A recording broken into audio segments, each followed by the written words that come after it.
श्री चंद्र सागर जी महाराज की। हे स्वामी नमोस्तु नमोस्तु नमोस्तु। हम सभी के लिए जीव कांड ग्रंथ की उन चारों गतियों का वर्णन सविस्तार देशनालब्धि के माध्यम से ग्रहण करावें। नमोस्तु।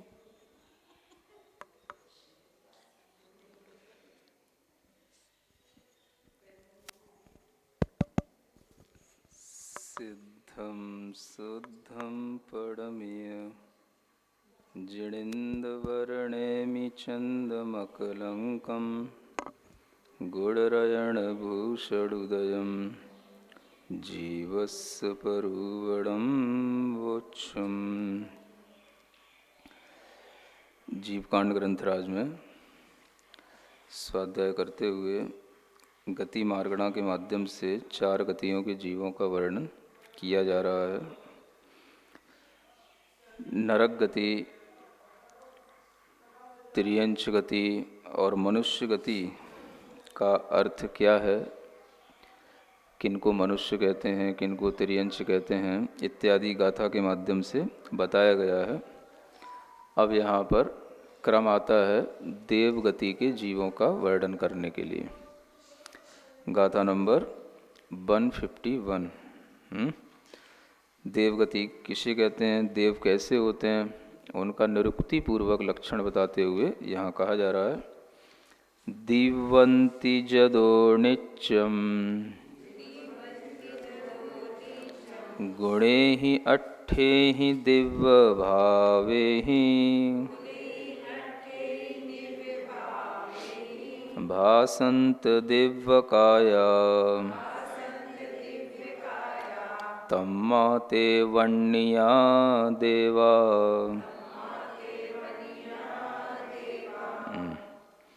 कहा जा रहा है दिव्यंती माने जो हमेशा दिव्यंती, ये दिव्य धातु होती है, अनेक अर्थों में आती है। क्रीड़ा करने के अर्थ में यहाँ पर मुख्य रूप से ली गई है। जो क्रीड़ा करते हैं नित्य हमेशा। और गुणे ही अट्ठे ही, 8 प्रकार के जो गुण होते हैं उनके द्वारा दिव्य भावे ही, और जो देव संबंधी भाव होते हैं उनके द्वारा भाषंत दिव्य काया, जिनकी काया हमेशा भास्वर प्रभास युक्त रहती है। तम्मा ते वन्निया देवा, इसलिए वे देव कहे गए हैं। तो देवों को बताने के लिए यहाँ पर एक तो जो क्रियापद दिया है वह जो दिव्यंती माने क्रीडंती, या किसी भी तरीके से हमेशा कुलाचल पर्वतों पर, नदियों पर, उनके मुहानों पर, समुद्रों के तटों पर, अनेक प्रकार के जो पंचमेरुओं में भद्रशाल, नंदन, सोमनस आदि जो वन होते हैं उन वनों में इस तरह के जो दिव्य स्थान होते हैं, रमणीक स्थान होते हैं, उन स्थानों पर ही ये हमेशा खेलते कूदते रहते हैं। जो भी देवों के लिए देवियां मिलती हैं उन सब देवों का अपने देवों के विमान से, अपने घरों से बाहर निकल कर के खेलने का ही काम, क्रीड़ा करने का ही काम, आनंद लेने का ही काम मुख्य रूप से रहता है। तो ये सभी देव जो है एक तरीके से मत्त रहते हैं। मत्त जानते हो, हमेशा हाँ मस्त। अच्छा चलो आपकी भाषा में ही बोल देता हूँ, हमेशा मस्त रहते हैं, है ना। तो देवों का काम हमेशा क्या है, अपने मनोरंजन में रहना। मनोरंजन जिसको बोलते हैं, हमेशा मन को रंजायमान किए रहते हैं, हमेशा जो है इसी तरीके की क्रीड़ाओं में व्यस्त रहना। हमेशा जो है कहना चाहिए खेलना कूदना, मध्य भाव को प्राप्त होना, ये सब उनका नेचर बन चुका होता है, इसलिए वो देव कहलाते हैं। और 8 प्रकार के जो गुण होते हैं उन गुणों से वो सभी युक्त होते हैं। एक 8 प्रकार की रिद्धियाँ कही जाती हैं जो पहले भी बताई जा चुकी हैं। अणिमा, महिमा, लघिमा, गरिमा, प्राप्ति, प्राकाम्य, ईशत्व, वशित्व, ऐसी ये 8 रिद्धियाँ हो जाती हैं जो सभी देवों को उनके जन्म से अवश्य ही मिला करती हैं। ये बात अलग है किसी के लिए उन रिद्धियों की, उन मतलब जो एक पोटेंसी होती है, किसी को ज़्यादा मिलती है, किसी को कम मिलती है।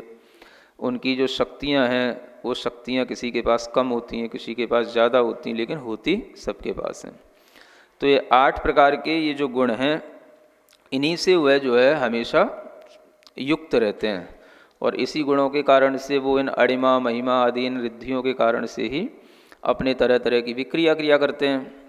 छोटा रूप बनाना, बड़ा रूप बनाना, बहुत जल्दी किन्हीं स्थानों पर पहुंच जाना, बहुत जल्दी वहां से भी उठ करके फिर दूसरे स्थानों पर चले जाना। इस तरह से अपनी विक्रिया के माध्यम से जितनी जिसमें शक्ति होती है अपनी रेंज में सब घूमना फिरना किया करते हैं। और उसी के माध्यम से ये हमेशा अपने को मनोरंजन में लीन रखते हैं। तो ये इनका काम है। और दिव्य भावों के साथ रहने का मतलब ये होता है कि इनके भाव बड़े हुए रहते हैं। भाव तो बढ़े ही जाएंगे, आप जानते हो ना। कोई आदमी के पास ज़्यादा फैसिलिटी मिल जाए, ज़्यादा उसके लिए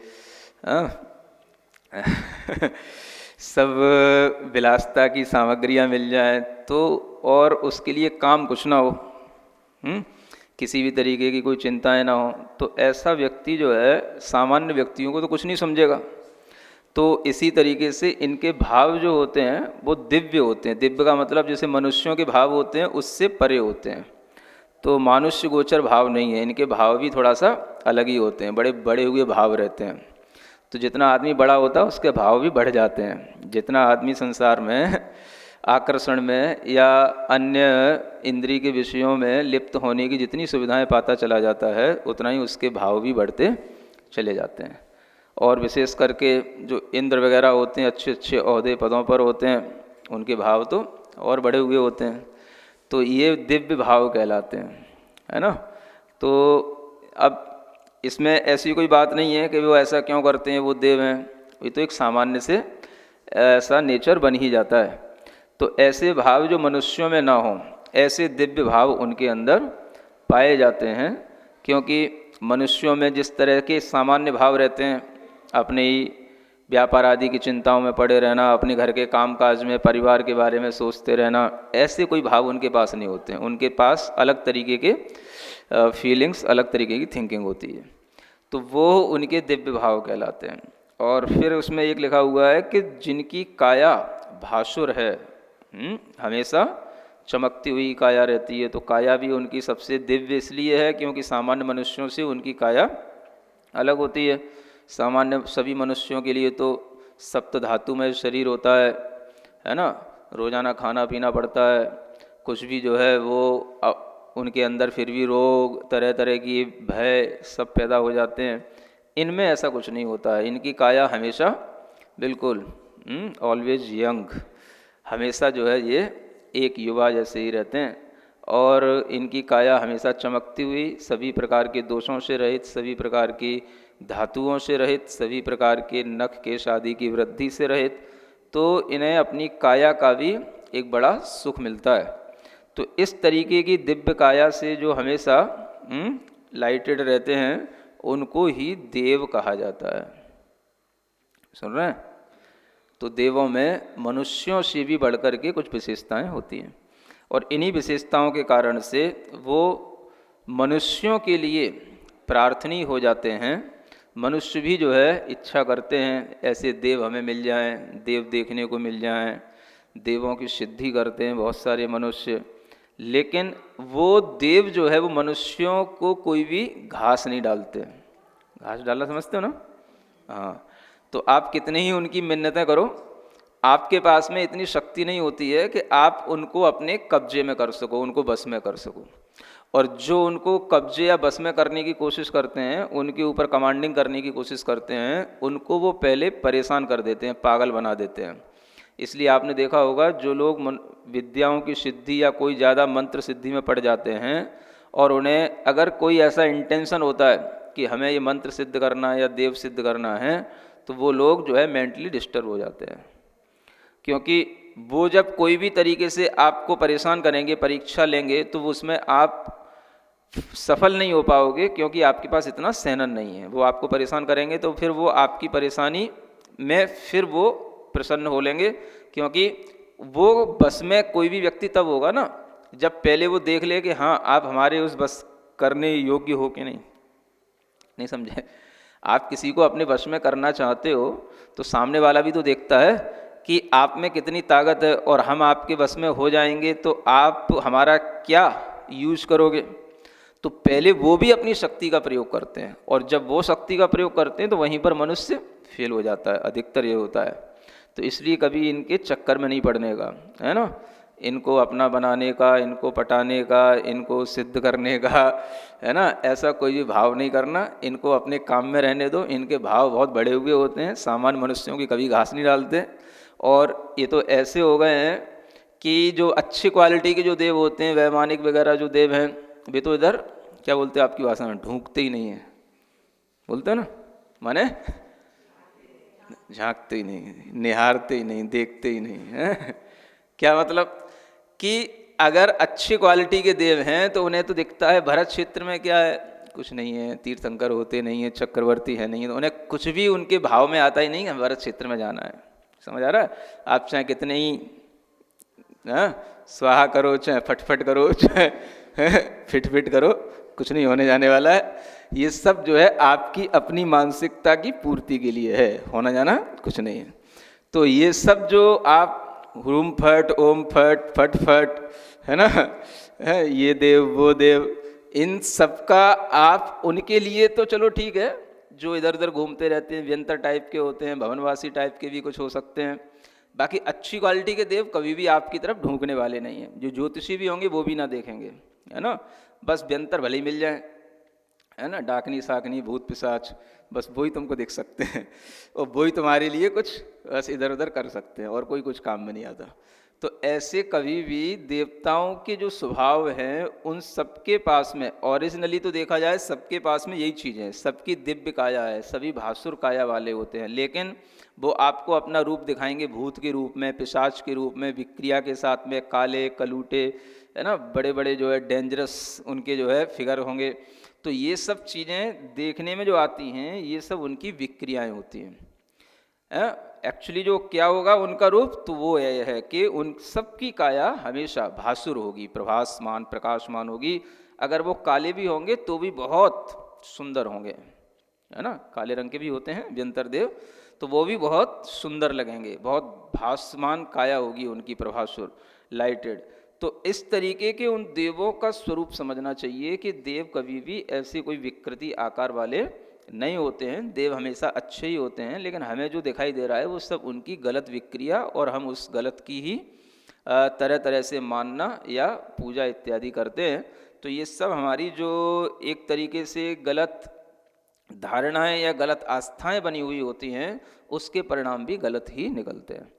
तो ऐसे इन देवों का स्वरूप बताया। माने अब 4 गति के देवों का स्वरूप हो गया। माने गति मार्गणा में एक तरीके से देखा जाए तो यहाँ पर आपको 4 गतियों का स्वरूप पूरा कर दिया गया है। फिर भी अभी यहाँ पर कुछ विषय शेष है। जब ये गति मार्गणाएं हो गई तो यहाँ पर सिद्ध गति का वर्णन अब किया जाना जरूरी समझ में आता है। क्यों आता है? आपने ये तो जान लिया 4 गतियाँ हैं। इन गति के अलावा भी इस प्रकार के भ्रमण के अलावा, दुख के अलावा कुछ और भी है कि नहीं? अगर आप सुख की बात करें तो देवों में जो यहाँ बताया गया वो तो बड़ा सुख लग रहा है आपको, है ना, लेकिन देवों में भी बड़ा क्लेश होता है, बड़ा दुख होता है। और वो दुख ऐसा होता है कि उस दुख को वो किसी से कह नहीं सकते हैं। देखने में तो सब अपने मनोरंजन में लगे रहेंगे, लेकिन उनको भीतर भीतर क्लेश होता है। शारीरिक दुख कुछ नहीं होता, लेकिन मानसिक दुख भरपूर हो सकता है। जो मिथ्या दृष्टि देव हैं उन्हें तो बहुत ज़्यादा होता है। तो वो मानसिक दुख ही सबसे बड़ा दुख माना जाता है। अगर आप सामान्य से भी विचार करो, जिस व्यक्ति को किसी भी तरीके का मानसिक दुख है, माने किसी से ईर्ष्या है, किसी से चिंता है, किसी के कारण से भय है, तो वह कुछ भी क्रिया करेगा तो उसमें उसका आनंद नहीं लेगा वो। इसी तरीके से इन देवों के अंदर ज़्यादातर जो देव होते हैं वो दूसरों की, क्योंकि रिद्धियाँ जो 8 प्रकार की बताई हैं ये तो कॉमन बता दी, लेकिन इनमें बहुत ज़्यादा कंपैरिजन रहता है। किसी की रिद्धियाँ ज़्यादा होती हैं, किसी की कम होती हैं, किसी की अवधि ज्ञान का क्षेत्र ज़्यादा होता है, किसी का कम होता है।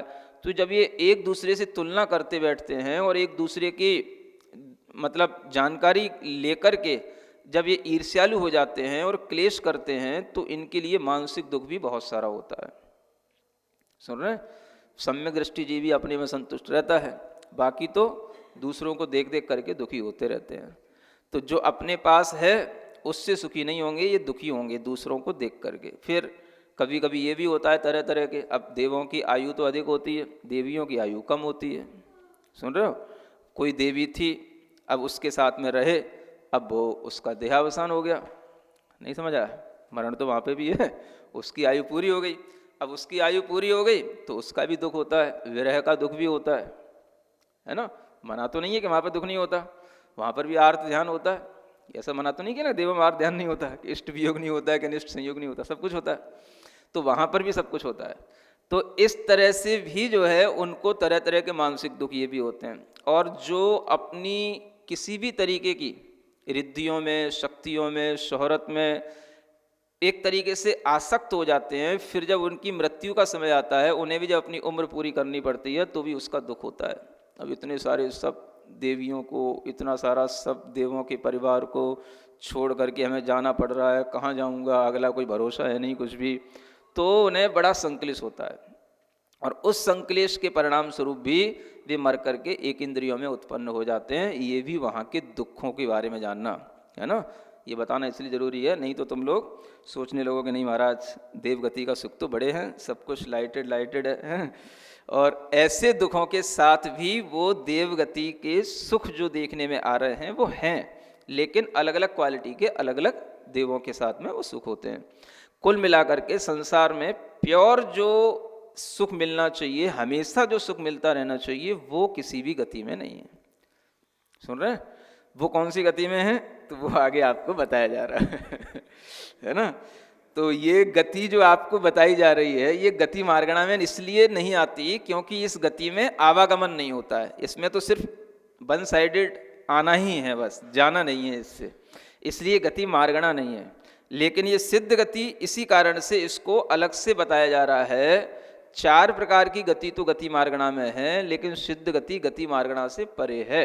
एक बार उस गति में चले जाओगे तो फिर वहाँ से वापस लौट करके नहीं आना है, इसलिए यहाँ पर इसका भी वर्णन किया जाता है। तो जैसा कल बताया था सिद्ध गति में क्या होता है, तो होता है वो तो होता ही, क्या नहीं होता है ये ज़्यादा महत्वपूर्ण है। तो आप जहाँ कहीं भी सिद्धों का वर्णन पढ़ेंगे तो क्या नहीं होता है वो ज़्यादा बताया जाता है, वही कुछ यहाँ बताया जा रहा है ना। जाई जरा मरण भया संजोग विजोग दुख सन्नाओ रोगादिगाय जिससे न संति साहोदि सिद्ध गई। हाँ, ये सिद्ध गति कहलाती है। जाई माने जाति, जाति माने जन्म, जरा माने बुढ़ापा, मरण माने मरण, भय माने डर, संयोग वियोग और दुख और संज्ञाएं और रोग आदि, ये जिनके नहीं होते हैं, जिस जस न संति नहीं होते हैं, साहोदी सिद्ध गई, वह गति का नाम सिद्ध गति है। यानी जिस गति में ये चीज़ें ना हों। आखिर आदमी दुखी होता है या भयभीत होता है तो किस कारण से होता है, तो ये जो कारण है वो कारण वहाँ पर अब नहीं रहे। इन सब चीज़ों के अभाव होने का नाम ही सुख कहलाता है। तो वहाँ का जो सुख है ये आपको संसारी जीवों में जो सुख है उस सुख के अभाव रूप है, और संसारी जीवों में जो दुख है उस दुख के भी अभाव रूप है, क्योंकि संसारी जीवों जैसा ना वहाँ सुख है ना वहाँ दुख है। जो चीज़ें हमें संसार की 4 गतियों में दिखाई देंगी वो वहाँ नहीं है, इसी का नाम सिद्ध गति है। तो क्या क्या होता है, जन्म लेने का भी एक बड़ा दुख होता है, जन्म होता है तो बुढ़ापा भी आता है, मृत्यु भी होती है, मृत्यु होती है तो भय लगता है, भय लगता है तो वियोग होता है, संयोग दूसरा हो जाता है, कहीं पर वियोग होता है। ये सब जो है दुख बने ही रहते हैं जीव के लिए। जहाँ जाओ और वहाँ जा कर के जैसा परिवार मिल जाए बस उसी में जीव के लिए उस संयोग से पहले तो सुख लगेगा, फिर वो जब इस परिवार को छोड़ेगा तो उसी को उसमें से दुख होगा। इसीलिए आप देखते हो जो लोग अगर परिवार में कोई भी जब तक बचा रहेगा तब तक उस परिवार के प्रति उनका मोह जाता नहीं है। छोड़ते नहीं हैं जीव अपना मोह किसी भी तरीके से, है ना। भले ही परिवार के सदस्यों में सदस्य धीरे धीरे किसी भी तरीके से अभाव को प्राप्त हो जाएं, वियोग को प्राप्त हो जाएं, लेकिन खुद अपनी तरफ से हम उनका वियोग नहीं कर सकते कभी। सुन रहे हैं, यही जो है मोह रहता है। तो इस मोह के कारण से कोई भी व्यक्ति जब तक, मान लो किसी की फैमिली थी, है ना, ऐसी ऐसी दुर्घटनाएं हो जाती हैं, माता पिता दोनों की मृत्यु हो गई, है ना। अब दादी बाबा थे घर में रखा, एक बेटा था, उन माता पिता का बेटा रह गया, और उन माता पिता की मृत्यु होगी, बेटा रह गया। अब वो दादी बाबा किसके आश्रित जिएंगे? उस बेटे के। सुन रहे हैं, जो बेटे का बेटा है, क्या बोलते हो, पोता, हाँ, तो उसके आश्रित जिएंगे। तो अब उन्हें जीने के लिए कुछ ना कुछ चाहिए, मतलब मोह को छोड़ नहीं सकेंगे। अगर मान लो वो भी नहीं रहा तो भी जिएंगे, तो कौन है? तो एक दो तो हैं ही हैं, दादी बाबा, तो वो एक दूसरे के लिए जिएंगे। समझ आ रहा है? जीव तब तक मोह नहीं छोड़ता जब तक उसके सामने कुछ नहीं रहता। और कई बार तो ऐसा भी देखने में आता कुछ नहीं होता है, अब दादी बाबा में से भी एक ना एक को जाना है, तो या तो दादी अकेली रह जाएगी, बाबा अकेला रह जाएगा, तो भी वो नहीं छोड़ना चाह रही। हमारा एक घर है, अब कहाँ छोड़ के जाए, फिर इस घर में कौन रहेगा, तो घर का मोह आ गया है फिर। समझ आ रहा है? कोई छोड़ना ही नहीं चाहता, सब जो है ज्ञान की बातें सब करना चाहते हैं, लेकिन मोह से कोई निकलना नहीं चाहता। तो ये मोह ऐसा ही है, जब तक कुछ रहता है, जब तक अपना रहता है, तब तक उसके प्रति संयोग से हमें सुख मिलने की भावना बनी ही रहती है। और ये भले ही परिवर्तित होता रहता हो, लेकिन जब तक हमारे सामने है तब तक हम उसको बुद्धिपूर्वक छोड़ नहीं सकते। यही हमारे अंदर के मोह की एक परिणति कहलाती है।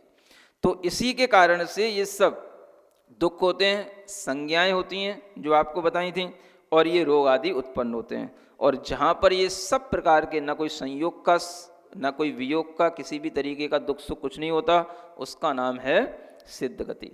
ठीक है ना।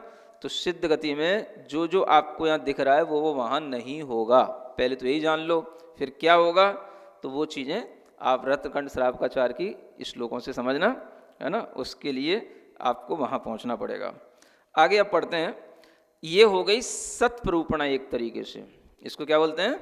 सत। सत माने किसी भी चीज़ का जब हम नाम निर्देश करते हैं, किसी भी चीज़ के बारे में जब हम बताते हैं, तो पहले हमें उसका एक नाम बताना पड़ता है, वहाँ से चीज़ें शुरू होती हैं। तो सबसे पहले जो प्रूपणा शुरू होती है, सत्प्रूपणा इसी को कहते हैं। सठखंडागम आदि जो ग्रंथ हैं उनके भी अनुसार यही प्रूपणा इस तरीके से की जा रही है, जो यहाँ पर शॉर्ट में की जा रही है। तो पहले सत आता है, फिर संख्या आती है। तो हमें ये समझ में आता है, जीव कांड में ये विधि अपनाई है हर एक मार्गणा में, सत और संख्या। तो सत्प्रूपणा करने का मतलब है उस मार्गणा के बारे में जानकारी देना, उसका विषय वस्तु जो उसके लक्षण इत्यादि हैं, परिभाषाएं, वो बताना, फिर उस मार्गणा में रहने वाले जीवों की संख्या को बताना। तो ये दो तरीके की प्रूपणा इस पूरे जीव कांड में चलेगी और एक एक मार्गणा में चलेगी।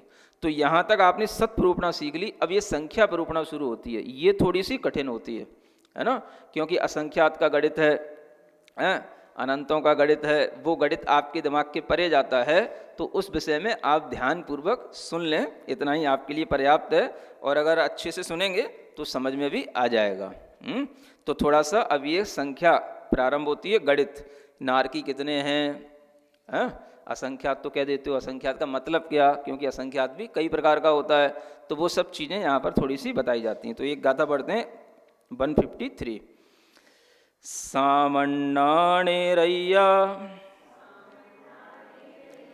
घन अंगुल विदीय मूल गुण श्रेणी विद्यादि बार 10 अड़ छत्ती दुड़ निज पद हिदासिणी।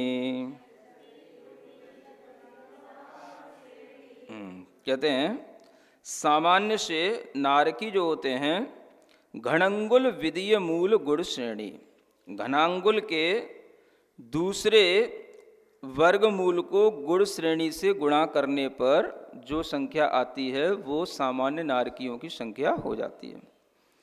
विद्यादि, फिर द्वितीय आदि पृथ्वियों के जो नारकी हैं वो 12, 10, 8, 6, 3 और 2 निज पद हिदा श्रेणी। अपने अपने पद माने वर्गमूल से भाग देने पर जो श्रेणी प्रमाण जो संख्या आती है जिसे जगत श्रेणी कहा जाता है वह इन नारकियों की संख्या है। इतना ही आपके लिए आज पर्याप्त है। बोलो पूज्य गुरुवर प्रणम्य सागर जी महाराज की जय। सभी जिनवाणी स्तुति के लिए खड़े हो जाएं।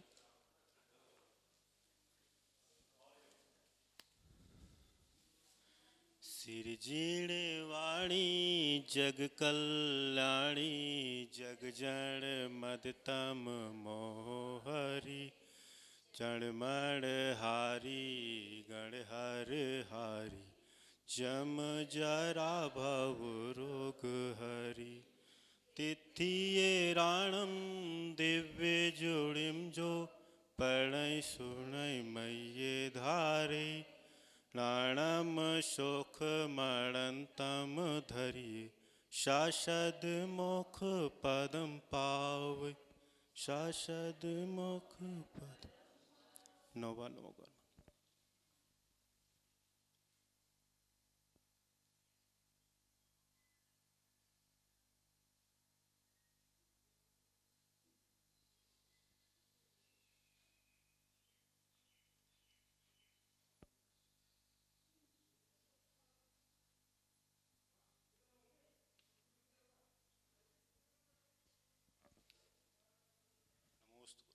बोलो जिनवाणी माता की जय।